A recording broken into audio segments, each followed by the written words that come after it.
Hello everybody, Bob here. Today we'll be looking at the effects of gain staging into analog modeling plugins. More specifically, we'll be quantifying if there is or is not a difference between clip gaining before the plugin or using the input gain function within the plugin.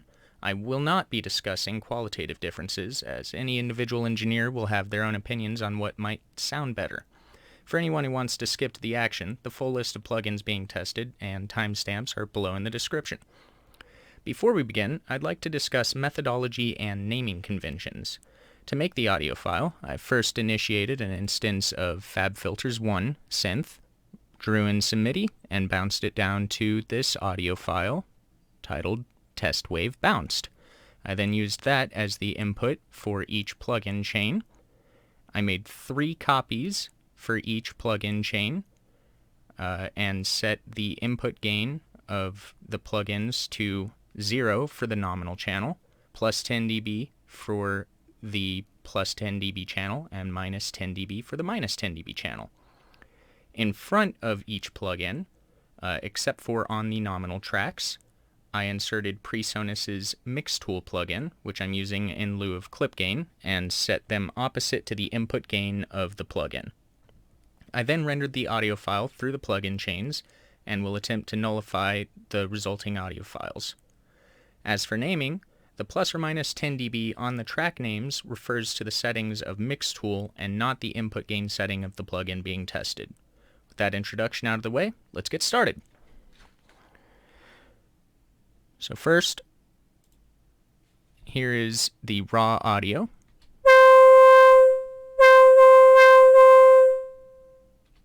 Nothing special, nothing crazy. So the first plugin we're looking at is the SSL 4000 E-Series channel strip. Let's go. All of these will be in the same order: nominal, minus 10 dB, plus 10 dB. So first null check, nominal and minus 10 dB.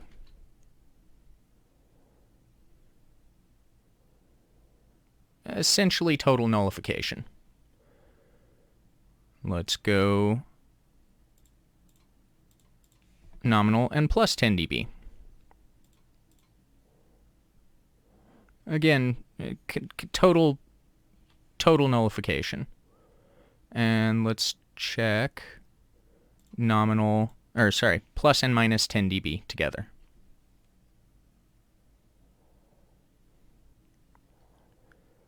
Once again, total nullification.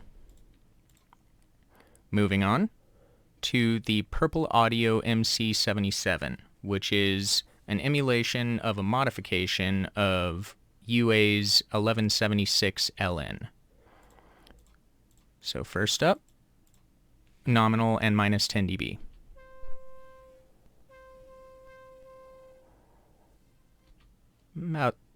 Not complete nullification, so there is some difference there.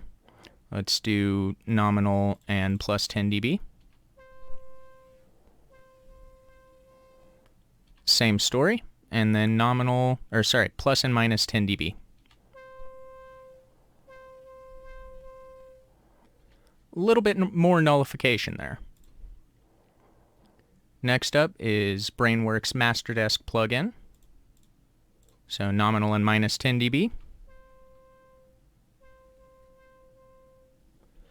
Almost complete nullification. We're getting a little bit something there. Let's do nominal and minus 10 dB.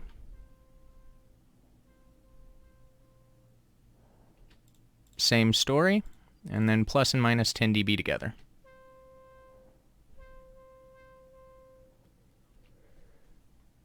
That actually nullified less than either of the two with the nominal version. Next up is going to be the Focusrite SC console emulation. Let's go nominal and minus 10 dB.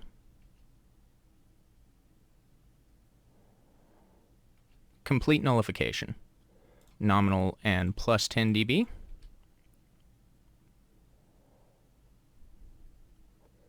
Again, complete nullification. Plus and minus 10 dB together.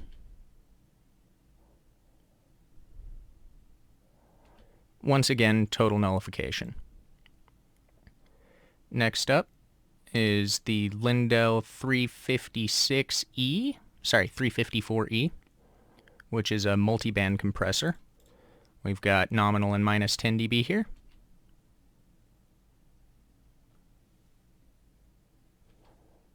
Total nullification, nominal and plus 10 dB.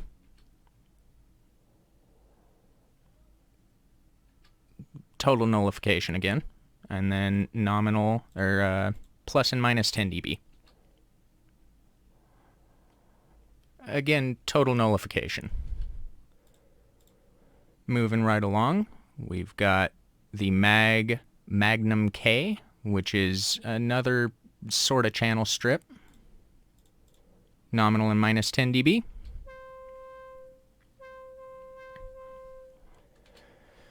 I find this one to be interesting because there's total nullification of the left channel, but not of the right channel. So let's go nominal and plus 10 dB.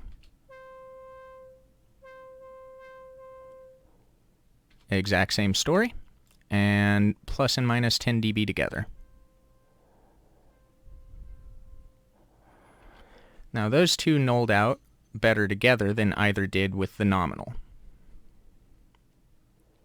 Next up is the SPL Iron Mastering Compressor.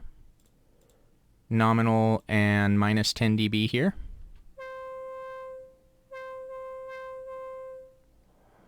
This one's almost the opposite of the Maag. It's giving audio in the left channel and complete nullification in the right. Nominal and plus 10 dB. Same story, maybe a little bit more nullification there. And then plus and minus 10 dB together.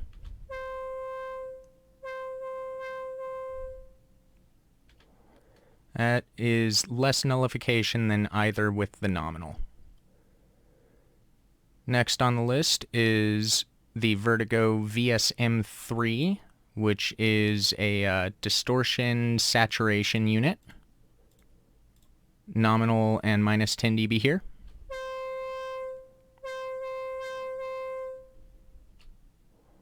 Not total nullification by a long shot. Nominal and plus 10 dB.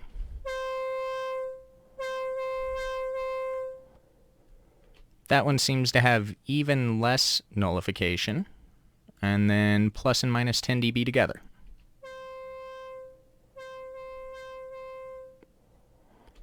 Those two had about the same amount of nullification as the nominal and the minus 10 dB. Second to last here is going to be the Black Box Design, what is this thing called? Black Box Analog Design HG2, which is another saturation unit. So nominal and minus 10 dB here.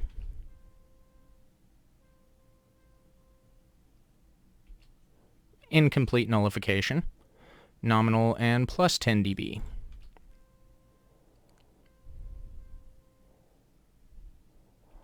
Again, incomplete nullification.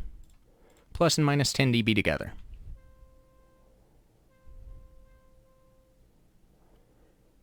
Even slightly less nullification than either of them with the nominal version. And last on the list is one that I threw in mostly for fun, because it is technically an analog modeling plugin. This is the Archetype Abasi guitar amp simulator. So we've got nominal and minus 10 dB.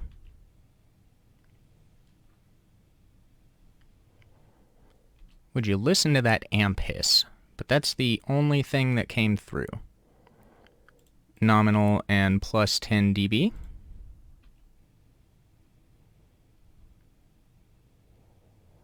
Same sort of character of amp hiss. And then plus and minus 10 dB together.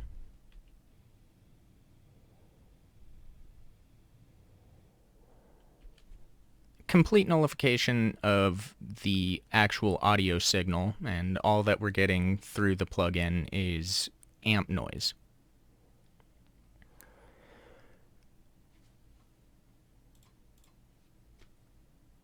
in conclusion, I believe that lets us know that plugins that model analog circuitry do actually care to some extent what the input level coming into them is. Clip gaining before you hit the plugin does make a difference. Whether or not that difference is audible, whether or not that difference matters to the engineer using those plugins, is up to that engineer to decide.